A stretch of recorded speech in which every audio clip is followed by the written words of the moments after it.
Sa Auto Zipper Accessories, Toyota Innova 2024, quick demo lang tayo. To sobrang daming pinakabit nito and then sobrang ganda ng mga nilagay niya, no.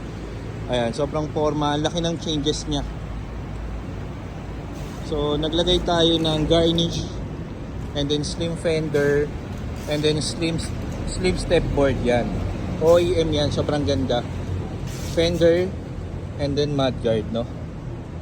Rain visor. Kung kasama ng garnish, door handle, door bowl, and then gas tank and tail light cover. Yan, sobrang ganda. Rear step seal, no? Yan. Protector to sa rear bumper natin. Tsaka ito yung pinaka-best natin, yung 5D extended matting, no? So, dapat unang-una meron tayo lagi nito. So, fully protected na yung carpet natin.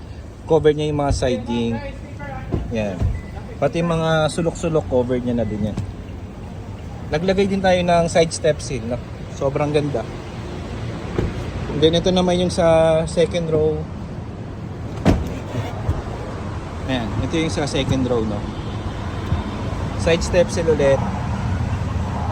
Pati mga sulok-sulok covered yan. Dali na lang maglilis niyan. Pupunasan na lang natin yan, no? And then yung sa third row naman, ito, yan. Perfect fit, no? Sobrang pogi na nito. Innova 2024. Laki ng pagbabago niya, oh. Sa Auto Zipper Accessories.